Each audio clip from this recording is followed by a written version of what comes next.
Okay, so let's make a start. So first of all, I'd like to introduce Dr. Alex Hardy from the University of Liverpool and thank him for coming to talk to us today. You can see the title of the talk hopefully on the screen in front of you now.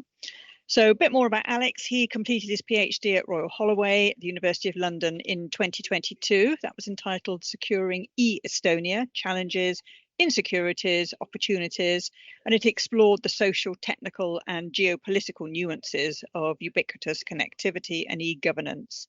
And Alex is going to be talking to us about some of that actually today. So his research background is interdisciplinary, working at the intersections of information security, international studies, and geopolitics. His wider interests include the politics of Central and Eastern Europe, geopolitics, e-government, cybersecurity, digital innovation, disinformation and AI policy. So before he joined Liverpool, Alex taught on the digital humanities at King's College London and completed visiting fellowships in Estonia and Slovakia. He's also taught political geography, geopolitics and research methods at Royal Holloway in London. And he's previously studied at Durham and Newcastle universities. So currently he's a postdoctoral researcher focusing on digital innovation and improving data processes. So he's working with us here at DSDL on the Attitudes to Data project, and this research is part of the UK government funded DDRC Defence Data Research Centre work and the UK's Defence AI strategy. And his ongoing interdisciplinary research explores how workers in British public and private institutions understand their data and their attitudes to digital innovation and AI. So I'm going to now hopefully take myself off camera and over to Alex and say if anyone does want to put something in the chat, please do so. There will be a chance to ask questions at the end. And if you do have a question to ask, can you please make sure that you keep it at official level only. So over to you, Alex. Thank you very much, George, and thank you for that incredible introduction. I think that was a better job than I could have done of it. It was my last 10 years of my life condensed, I think. So thank you very much, everybody, for joining us today. So this is a nice change of pace for me. So as George mentioned, we're doing some DDRC research at the moment, and this research that I'm talking about today is actually more of my own personal research conducted in my own spare time, but also this is kind of the leftover from the PhD that I really need to start publishing a bit more of. So it's nice to do a little bit of work on that. When we discussed what I might talk about for these sessions, we had a bit of a back and forth. And of course, my colleague Suzanne presented some of our research a few weeks ago. So it was sort of senseless me doing something similar. So it's quite nice to talk about something else. So I'll begin the talk then. So obviously I'm not going to read what's on the screen, but as George outlined in my introduction, I'm broadly interested in digitalization. I spent a lot of time living in Estonia during my PhD, conducting a visiting fellowship there as well. I lived there for over 2 years. And this is kind of a product of some of that research placement and also my own personal interest in this part of the world. So for those unfamiliar with this part of the world, there is a broad map on this introductory slide, I suppose. So the Baltic states are, I think, have often been described as NATO's front line. I've seen them referred to as the front line of democracy, and this is obviously this border here where Latvia and Estonia meet Russia. We have Finland to the north. We have the Kaliningrad Oblast just slightly on that map there, a little bit of it poking out next to Lithuania, which is part of the Russian Federation, but it is an exclave. I can never remember if it's an exclave or an enclave. I think it's exclave. So it's completely surrounded by Lithuania, and then you have Poland to the south. Just to broadly introduce these countries, because this is relevant to the talk as well. So particularly Estonia and Latvia have fairly large Russian-speaking minorities within their population. Some of this is a legacy of their time being occupied by the Soviet Union. There's broadly the population of Estonia, 1.3 million, around 300 to 350,000 are Russian speaking. Within Latvia, the population's around 3 million, and again, it's around 30% of the population, nearly 1 million Russian speakers. Lithuania, less so. There's a couple of very small pockets of Russian speakers, but by and large, A lot of this, Lithuania does come up within these intense political debates.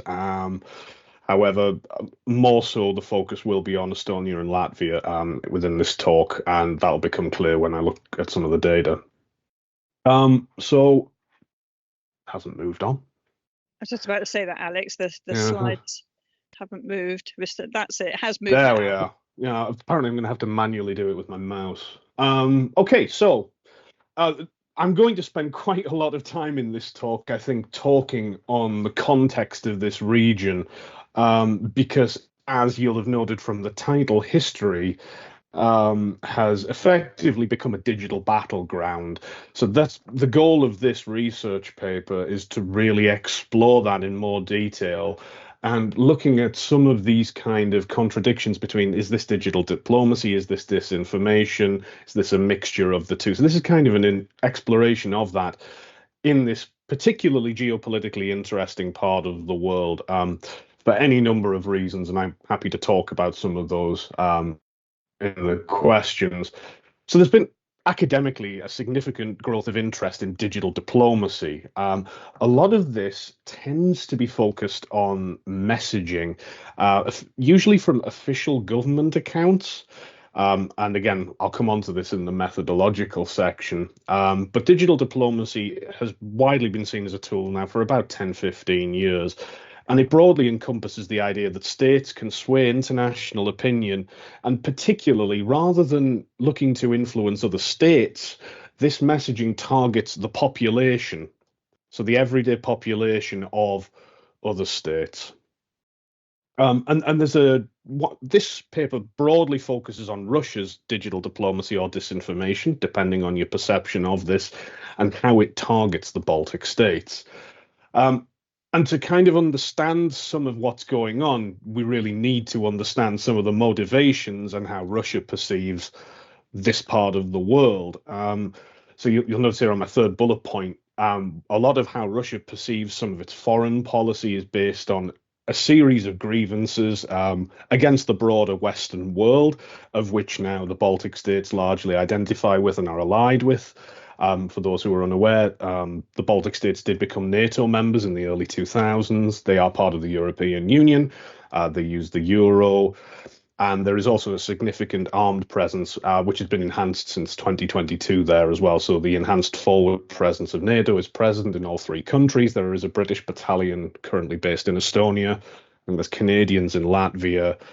The Americans are in Poland, and I think the Germans are in Lithuania. And there are other pockets of troops as well, but the British presence leads the EFP in Estonia. Russia doesn't like it for a variety of reasons. They also perceive generally the 1990s, so after the collapse of the Soviet Union, as politically humiliating. There's a general grievance against perceived NATO expansionism, which of course has come to the forefront in Ukraine. It's one of the main casus belli of Russia in this conflict, and they hold this grievance against the Baltic states as well, who are now within NATO. Of course, Ukraine seeks membership but is not part of the alliance. And they also, some of these grievances go even further back than the collapse of the Soviet Union. Some of the post-World War II consensus is built that there are still existing grievances and a perceived lack of recognition of the suffering of the Soviet Union during the Second World War and the role of the Soviet Union in victory over Nazi Germany. Some of these grievances go back to those dates, and the relationships with some of those other post-Soviet states, former Warsaw Pact states, continue to this day in terms of how the Second World War is memorialized. To just give a very, very brief overview of some of how Russia conducts its digital diplomacy, this has particularly come to the forefront in the last couple of years, but this has been an ongoing project for a while now. They like to emphasize Russia as part of a multipolar world. Russia as a great power that is not lesser than the United States, which it felt that it was in the 1990s, and that ties into that humiliation message. So that messaging is also often targeted at the global south. There's some fascinating research being done on that at the moment as well, in terms of how Russia seeks to persuade various different countries in the global south, whether it is in Africa or Latin America, with its anti-colonial messaging. Of course, that lacks some of the nuance that it could, because for a lot of countries, including the Baltic states, Russia is very much a post-colonial power and a crude neo-colonial power. But that messaging is somewhat effective in other parts of the world. The emphasis on a lot of this digital diplomatic work is a tool to sway Western public opinion. So in this talk, I am purely focusing on Western public opinion, because this is where I believe a lot of this, and particularly the messaging that this talk focuses on, this is designed to influence the Western public. However, since 2022, that has definitely been broadened to target places like Africa and Latin America. What is notable in a lot of the stuff that we're going to look at in this talk is that the messaging is in English.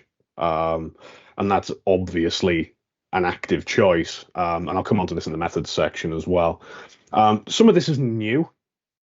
So the word in Russian on the screen there, "активные мероприятия," is active measures, which is a Russian term which comes from the time of the Soviet Union. We've seen there's a really excellent book which is in my recommended further reading at the end of this talk by Thomas Rid, who talks about the long history of this stuff, where the Soviet Union, as a foreign policy tool, actively pursued what it termed as active measures to undermine Western publics.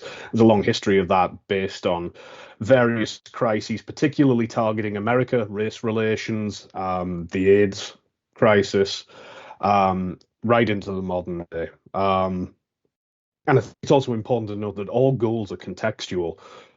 So this messaging is broad. It targets different parts of the world. And today I'm just going to talk about the Baltic states, but I think there are some wider lessons to be learned from this case study, and then they can then be extrapolated to how this actually matters for the UK. Why do we need to know about this stuff, right? And then we have the context of disinformation. So Russia is largely, and this is even prior to 2022, been an increasingly aggressive actor within the digital sphere. One of the tools to do this is disinformation. And again, some of this comes to the context of domestic politics within Russia itself. So within Putin's Russia, ever since his presidency in the year 2000, we have seen a variety of different political moves. And obviously we've seen purges of the opposition, which have continued and become more extreme throughout his leadership of the country, and are at the most extreme point they have ever been at this point. And then there's the wider politics around, of course, the war in Ukraine, but also the start of the conflict in 2014, sanctions that began then. We have a degree of domestic stagnation in the Russian economy. Living standards are pretty poor. Life expectancy outside of Moscow, St. Petersburg is not great. Services are poor. Pensions became a particular battleground that was adopted by the opposition, particularly by the Navalny movement. And then also we have things like the rehabilitation of the Stalin era. So for those unfamiliar with the history of Russia, Stalin, certainly under Khrushchev and in the latter years of the Soviet Union, was very much viewed as to an extent, the unpleasant man that he was. And what we have seen is a continual rehabilitation. I mean, they're putting up statues of Stalin in modern day Russia, which were generally pulled down after he died. And a lot of this comes from, I'm hesitant to say an unhealthy obsession with the Second World War, but there is the Second World War, or the Great Patriotic War, plays a special role within Russian society, and it is also used to speak to Russian speakers in other parts of the former Soviet Union as well, because it was the Soviet Union that defeated Nazi Germany, if you believe their interpretation of history that happens to miss bits like what happened between 1939 and 1941. And this again comes into some of the context because, of course, the Baltic states view their how to use the correct language here. The time the Baltic states were occupied by the Soviet Union, 1945 until the collapse of the Soviet Union in 91. However, in 1939, as part of the Molotov-Ribbentrop Pact, the Soviet Union marched its army into the Baltic states and eastern Poland. This is largely missing in Russian versions of history. However, it's obviously a deeply sensitive topic within the countries affected, the Baltic states and in Poland.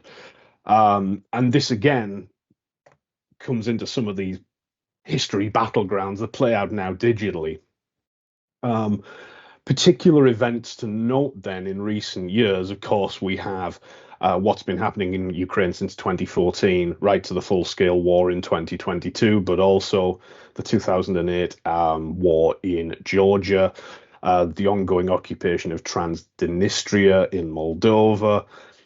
And these all deeply concern the Baltic states who neighbor Russia, but also it's the reasoning for those conflicts that particularly concern them, because time and time again, the justification or the casus belli offered by Russia for these interventions was the protection of Russian speakers, who are a considerable minority within these countries.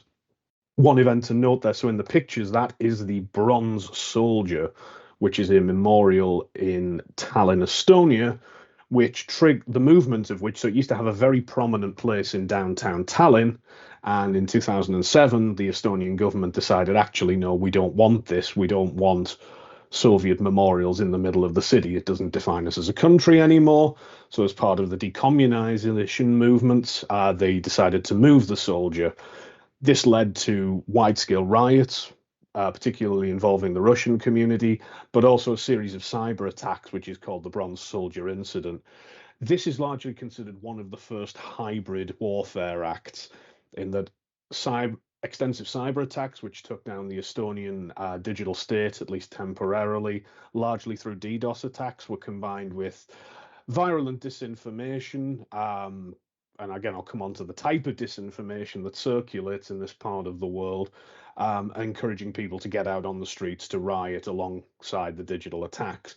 You will also notice the dates on the memorial there, which are 1941 to 1945. Those are the years of the Great Patriotic War, which Russia refers to as the Second World War, notably missing 1939 and 1940, which, again, a cause of contention. It's important to note, though, for a lot of the Russian-speaking population of these countries, so particularly in Estonia and Latvia, this memorialization is deeply important and personal.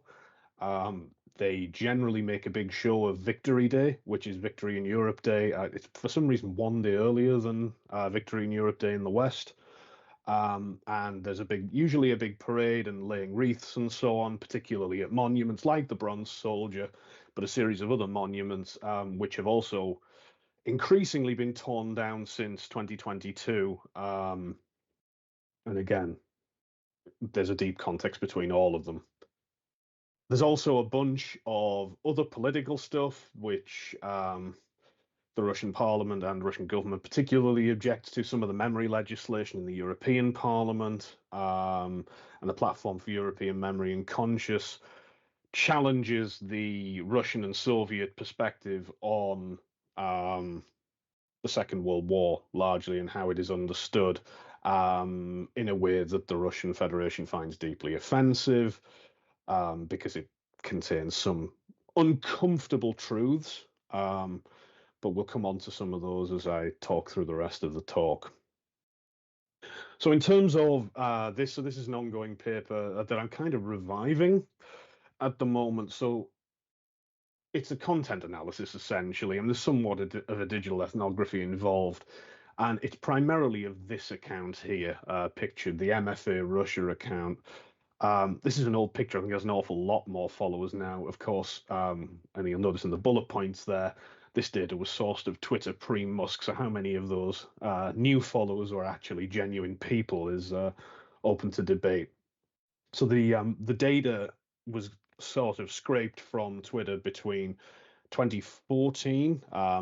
We had to choose a date as a jumping off point. So the 2014 seemed a good one, as it was the occupation of Crimea and the Donbass, and obviously that engendered a bunch of political reaction. Of course, the Baltic countries, long before 2022, strong supporters of Ukraine and Ukrainian independence. And then data was gathered up until COVID, just as it seemed like a good, a major world event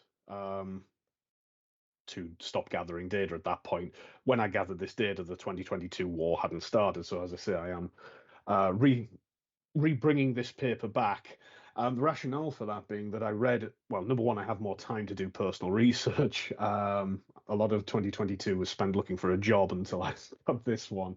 But also, yeah, I've also read a recent paper on this subject, and I think that it lacks some of the nuances, particularly within the Baltic countries and the contested history that I think are vitally important to understanding what's going on and why this is playing out in the digital sphere today. So, data was scraped from 2014 to 2020. Anything referring to any of the Baltic states in any way, whether it was the individual countries, whether it was reference to the Baltic states, or a series of other terms that ensured that the tweets were relevant. And right now, I have scraped. There's 270 tweets from that time period. This is very, very early coding. It's very, very basic. I will be going onto that, particularly with things like co-occurrences, into more detail and doing some further content analysis. However, the early analysis, these are some of the real common themes that come out within the Russian government's messaging. So the big three, which I will talk about in more detail here, are related to casting the Baltic states as Nazi sympathizers. I'm sure you'll recognize that language because it's the exact language that the Russian Federation deploys towards Ukraine in the present day in the justification of its war. A big amount of contested history, again, often relating to the Second World War. NATO, surprisingly, small mention.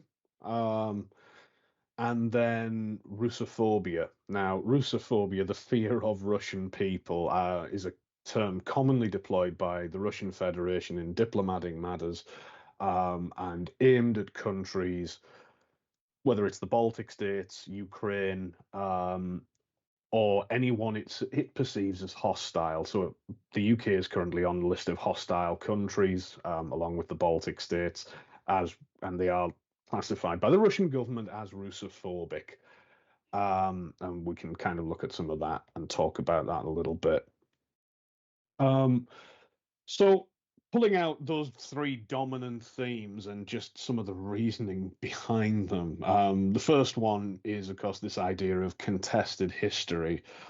And I think what's interesting in this, in the Russian Federation's digital diplomacy particularly, is the tone that is taken. So if you ever look at official government accounts, so the MF is the Modern Foreign Office.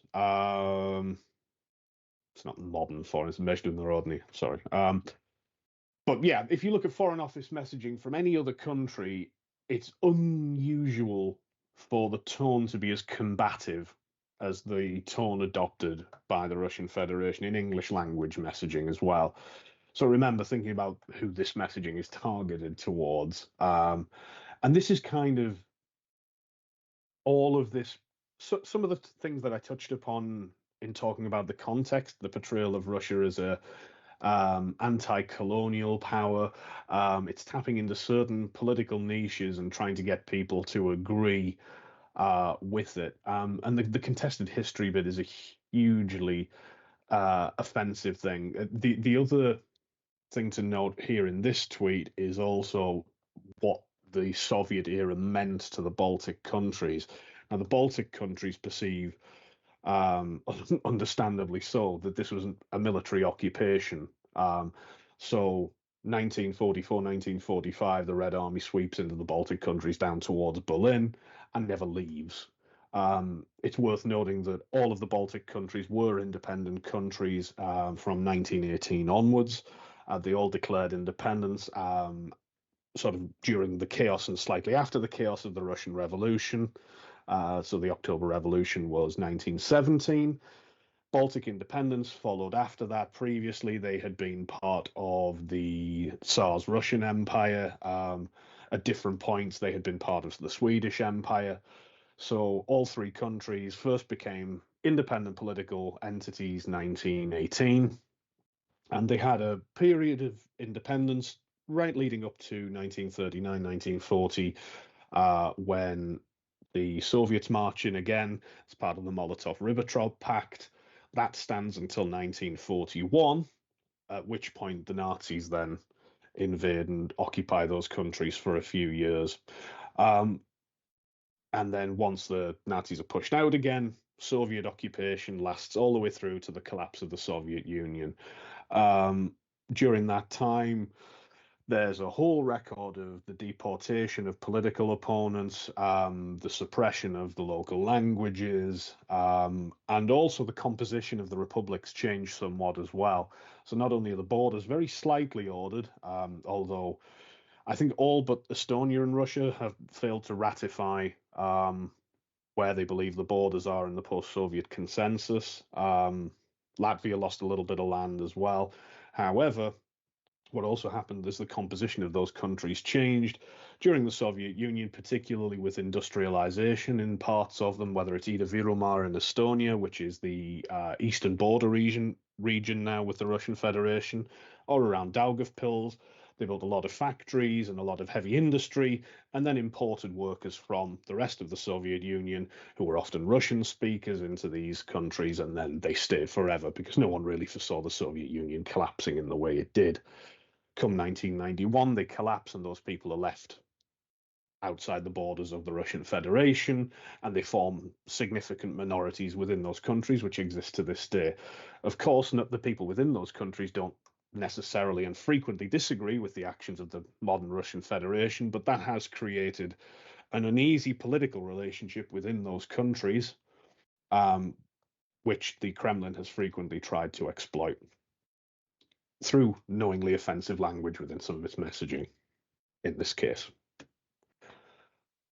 This, again, also ties into contested history, so not just the occupation of the Baltic countries, but also the painting of certain historical figures within the Baltic states as being Nazis, and that the Nazi regimes exist to this day.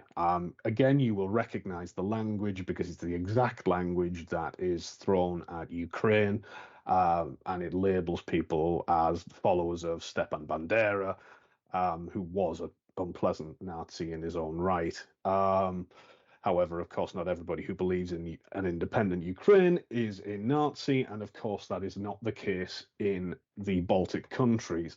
However, there are certain things like the monument and the statue pictured within these tweets that are unhelpful, shall we say. And again, there is a difficult history within these countries because a lot of Estonians and Latvians and Lithuanians who were primarily motivated by either anti-communism or a hope of independence did join the Nazi forces, and in particular there were SS regiments from Estonia and Latvia who are still commemorated to this day, something that I have seen and I find a little bit uncomfortable.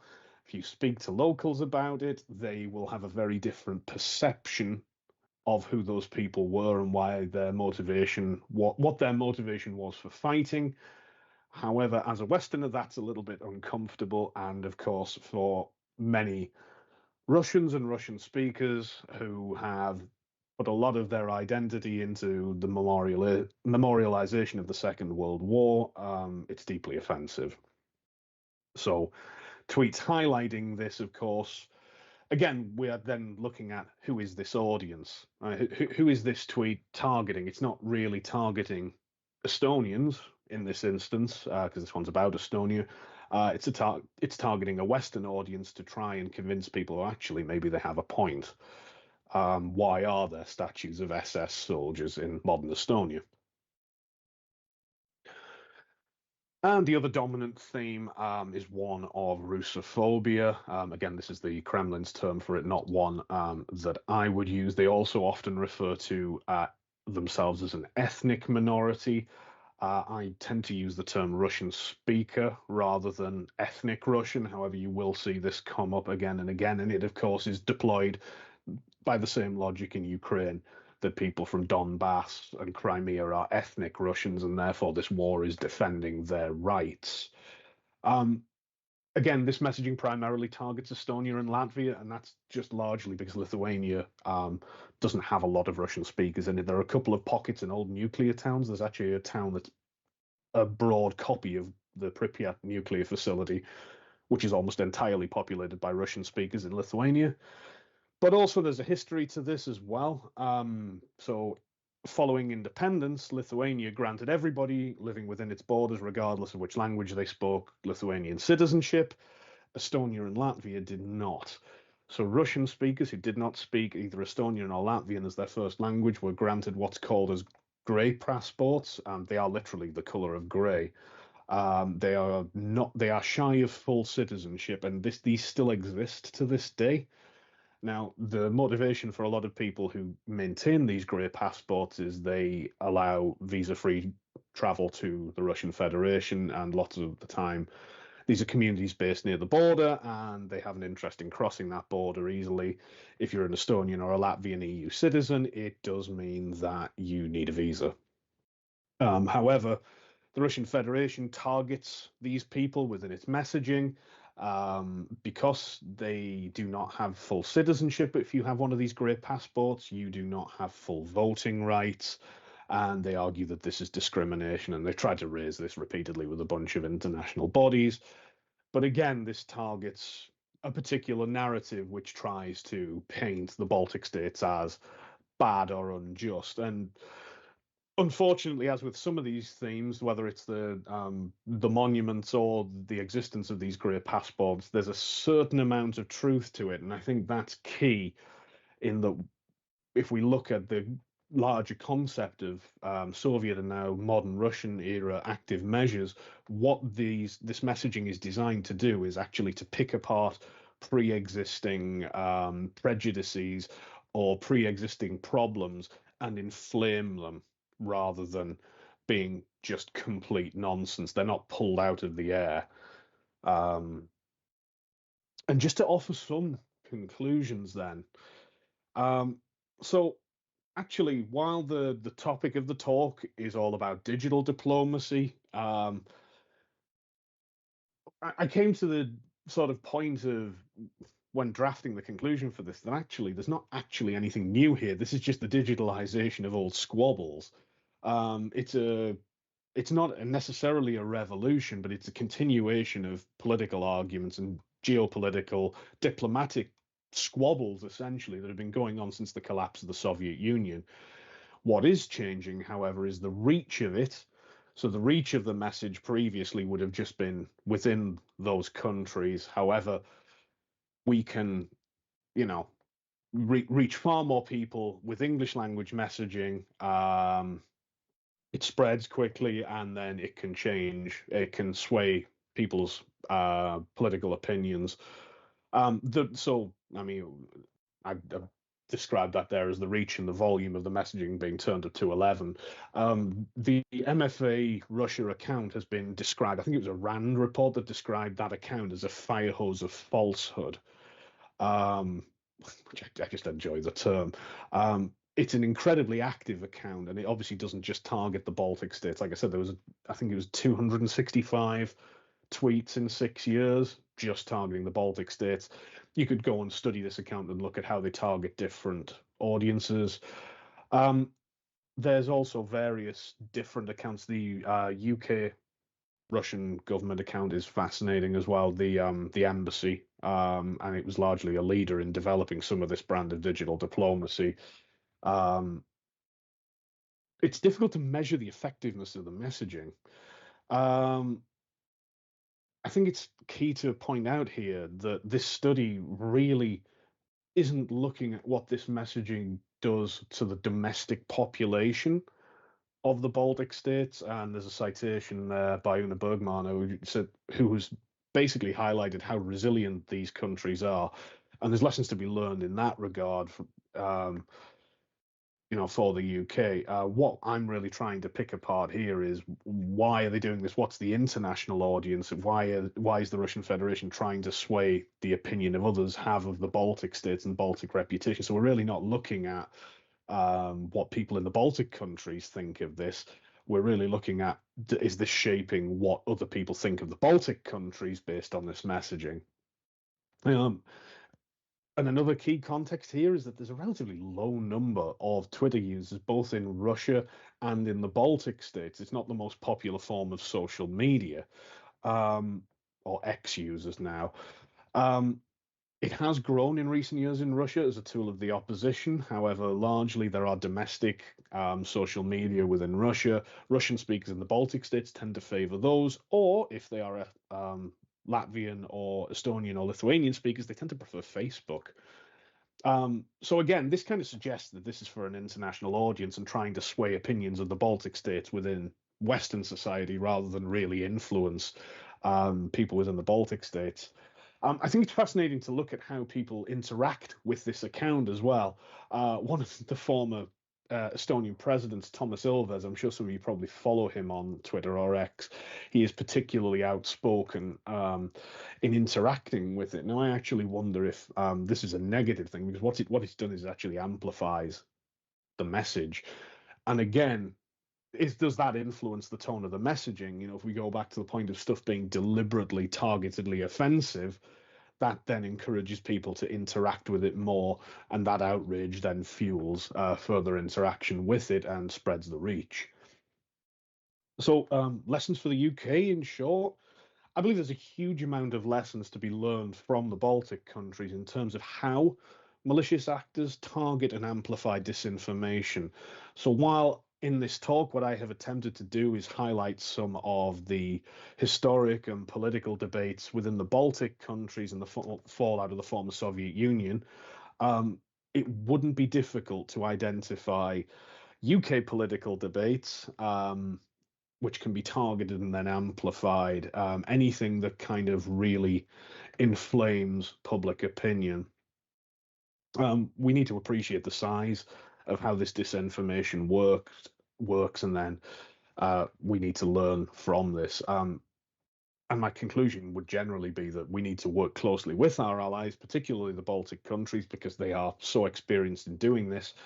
Not just the Manor piece, but various other pieces of research have highlighted that this disinformation is largely useless in the Baltic countries. It doesn't really change anybody's opinion. However, as I say, this has a wider reach. There's also some really good research being done in that part of the world. Estonia has some of the best media literacy rates in the world. Latvia hosts NATO Stratcom, Strategic Communications, which is a NATO Centre for Excellence. There's also the Cybersecurity Centre for Excellence in Tallinn. These guys do lots of interdisciplinary research, touching upon some of the social and political debates that play out within the digital sphere as well. And then finally, because there's an awful lot that's been in this talk, if anybody is interested in reading a little bit more about it, that would be some of my suggested further reading on the subject. It's certainly what's informed a lot of my analysis and ways of thinking about it. But yeah, the digitalization of public diplomacy and the Thomas Reid Active Measures book are both key in influencing the direction of this research, and hopefully I can continue further. Obviously, the analysis right now is very rudimentary, and that's something that I'm working on at the moment when I have time. But at that point, I've spoken for 40 minutes. I'm going to stop, and hopefully I can answer any questions, and hopefully everybody's still awake, because I can't see anybody's camera while I'm presenting. So thank you. Hi, Alex. Yeah, brilliant. Thank you very much. No one's dropped off the call. So yes, everyone is still awake. I'm sure they absolutely are. That was fascinating. I've got a couple of questions for you, which were in the chat. So the first question was, how effective do you think wargaming is at modelling the Russian-Ukraine conflict? Wargaming. I'm not a wargaming expert, would be possibly my answer to that. I think that any playing through any scenarios is obviously extremely effective. I mean, are we talking about a conventional defense here of the Baltic countries? Is that the motivation of the question? I don't know who's asked the question. This is Janetti. I don't know if you want to come off mute, Janetti, and actually sort of explain a bit more to Alex what you wanted to ask him. Yes, hello, Alex. Can you hear me? I can hear you, yes. Yeah. Thank you for taking the question. No, it's just whether sort of statistical methods or mathematical methods or operational research methods could be used in conjunction with wargaming to model potential scenarios. And how effective would that be in predicting likely outcomes? I have to be honest, I don't really know. I'm not a wargaming expert. I can speak, of course, with some reasonable authority on the region.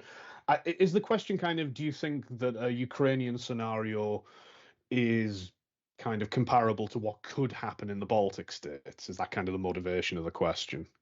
Yeah, exactly. Yeah. Yeah, I mean, yes and no. Whether such a conflict is replicable. I mean, of course, the obvious guarantor of security in the Baltic countries, which they will all tell you, but is clearly and obviously true based on the actions of the Russian Federation, is that they are NATO members. Also, that enhanced forward presence that I mentioned is crucial because it does mean if Russia decides that it wants to try some of the hybrid actions that it has within Ukraine 2014 onwards, they're shooting at NATO troops, not just Estonians or Latvians. They're shooting at Brits or Canadians or.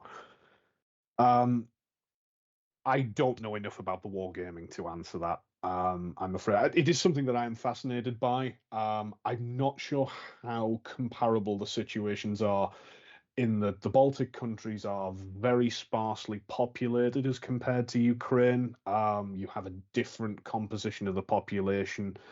And of course, what's been happening in Ukraine has been going on since 2014.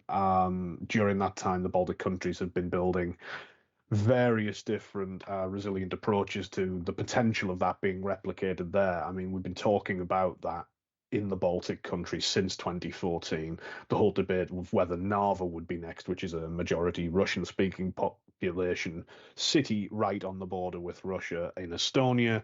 And largely, most analysis suggests that probably it's not. I have seen some discussion of how that conflict would be wargamed. I know there are major wargaming events held in the Baltic countries, the name of which escapes me now. There is a major one held. I don't know if it's annual or biannual. And they held the largest one on record last year. But they have been preparing for the potential of that conflict for a while, and the goal was to move from those EFP forces being a tripwire to being an actual military deterrent, because since 2022, it being a tripwire is considered unsatisfactory after what's happened in the occupied territories of Ukraine since 2022. I'm sure that this is going on. It's just kind of beyond the scope of my research, I think. But I hope that kind of gave a little context. That's great. Thank you. Thanks, Alex. Jay also asked another question as well. I don't know if you've got an opinion on this one about how can we bolster UK cybersecurity to defend against Russian cyber attacks? Spend more money on it. I think that's an answer for a lot of things, isn't it? Yeah. And I mean, yeah, you can do all these kind of resilience building exercises. You can collaborate with allies. I mean, I think you see a lot in terms of cyber attacks. And again, this is actually more rather than this paper than some of the stuff I discussed in my PhD. You see a lot of hyperbole deployed to cyber attacks, but the vast majority of cyber attacks are ineffective. They are often brute force DDoS attacks, and we are reasonably resilient to it. I mean, I was reading a piece not that long ago in the last few weeks about how a Russian cyber attack could take down the power grid. Well, why haven't they done it if they have the capacity of done it? I mean, let's be very clear. The Russian Federation considers itself at war with the West right now. If you look at all of the language and all of the, well, generally the lack of diplomacy deployed, if the Russian Federation was capable of doing that, it would have done it by now. They have been using Ukraine as a training ground in this regard since 2014. They did manage to take the power grid down there, I think, once during the winter. And this was about 2015, 2016. And ever since, what we've seen, and certainly it's played out in this conflict, is that very much cyber attacks are supplementary to regular kinetic warfare. It's not to downplay the importance of them. It's just that we have to be realistic that right now that's where it is. It's something that supplements other warfare. And it's obviously, it can be deployed in a hybrid way. Estonia learned a lot from the 2007 Bronze Soldier incident, which I touched upon in that talk there. They've made themselves pretty digitally resilient, despite being a heavily digital society, in the aftermath of that. But those cyber attacks still go on now. They're constantly probing and testing, and I think the answer is we need more experts, we need more funding. But that's, as I say, that's an answer. As George said, that's an answer for everything right now, isn't it? It is. I got a question for you as well, Alex, about for the future. This is quite a broad question. How do you think the re-election of Trump is going to affect things? Yeah. So it might be surprising to some people that Donald Trump is not perceived as negatively in that part of the world as you might think. He certainly wasn't the first time around. I mean, I was living there when he was the president the first time. He, I think his unpredictability is actually seen as an advantage, and he also called out a number of the things that the Baltic states and Poland have been screaming for years, particularly at the Germans and the French in the European Parliament, that they are defense freeloaders. Not so much the French, but certainly the Germans in that regard. All of those countries spend way above the 2% on their NATO spending. Finland is likely to join them in terms of being vocal about this because they also spend way above 2%. And generally, they are not, I think, as panicked as certain parts of the West. And frankly, I think there's also a realization that the Biden administration's Ukraine policy is bad. They've constantly been too slow to do things. It's far too tentative, and I think there's actually a bit of hope there that actually, because Trump is perceived as more reckless and a bit more hawkish, that actually there will be, a bit of an at least respect. And of course, the challenge is going to be is whether Donald Trump cares enough about this. But I mean, he's been clear that he wants the war in Ukraine to stop. Does he care about the Baltic countries or Poland? Probably not. I don't know what Donald Trump really cares about beyond himself, to be honest. But His golf handicap, probably. Yeah, but it's really difficult to say because he is so erratic. But it was not sort of greeted with the kind of trepidation and the oh my god reaction that you might think. For any number of reasons. I mean, they obviously disapprove of what some of the things he said on Ukraine, but I think there is also a recognition that what Donald Trump says and what he does are two different things, and that the Biden administration was bad on this stuff anyway. So we will see. Like the Middle East crisis, right? I don't have an answer for that one either. If anybody had an answer for a peaceful resolution, I'm sure they would be getting paid well to come up with it. But yeah, I don't think he's I don't think he's perceived as much of a threat as you might expect in that part of the world. And again, they agreed with a lot of the stuff he had to say on NATO. Has anyone else got any questions they'd like to ask?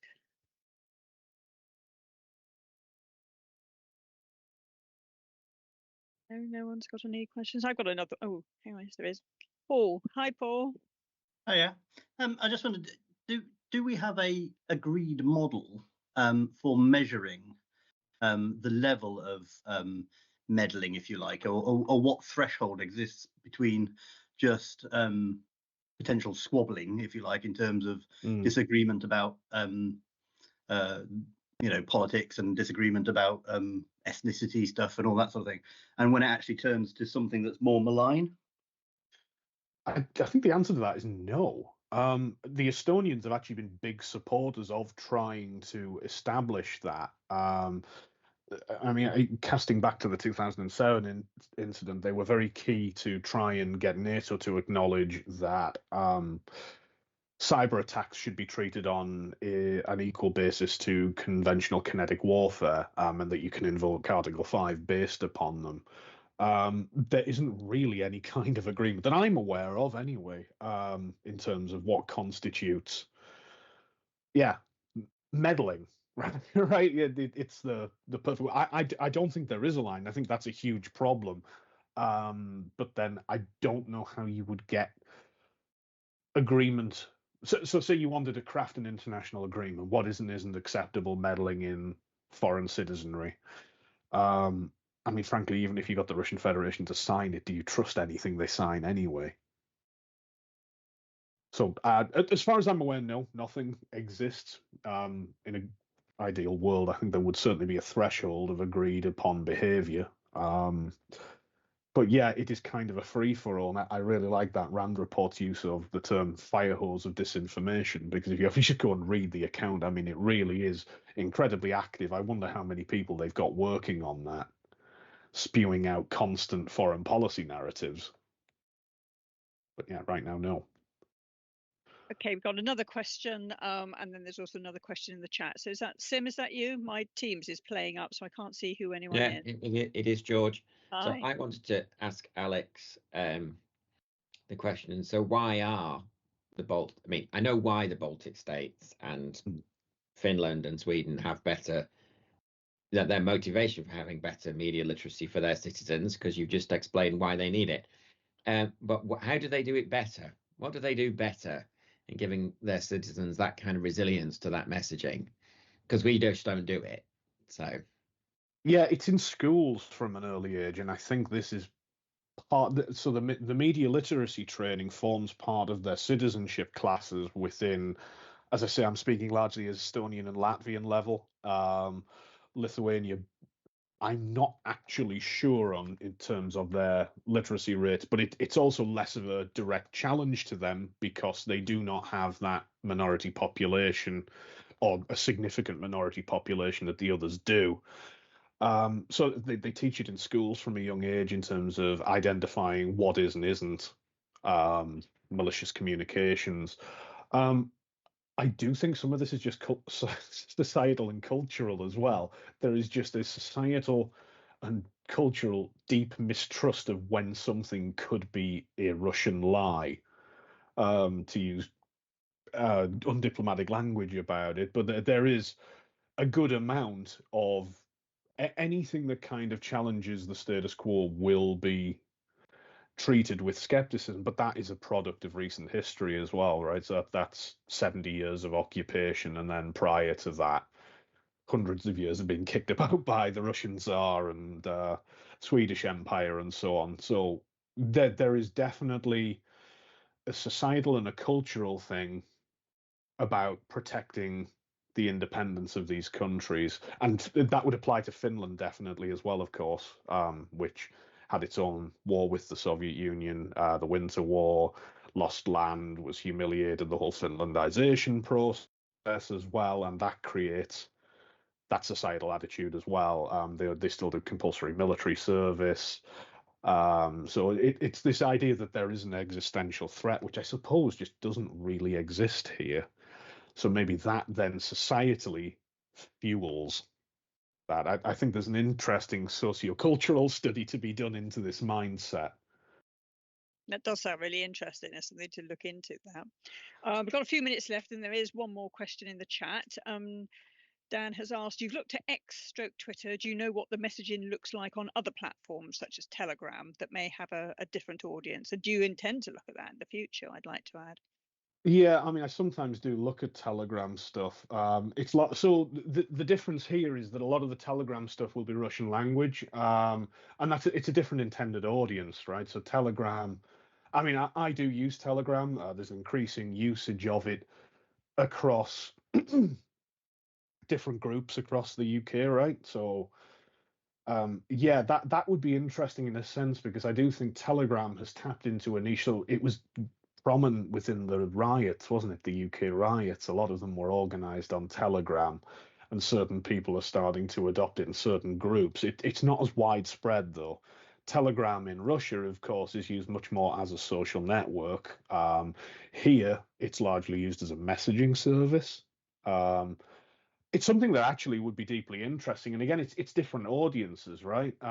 So the stuff that was going out on Twitter and X in the English language is very clearly targeted at a Western audience. You could do a comparative study, absolutely, of that messaging in Russian.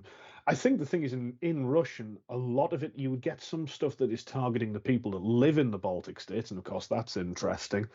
Certainly right now, Russian messaging for Russian citizens is focused on what's happening in Ukraine. The Baltic states are just a sideshow that you might, insult Kaya Kallas because she's a figure of hate, but by and large, they are viewed as a triviality right now.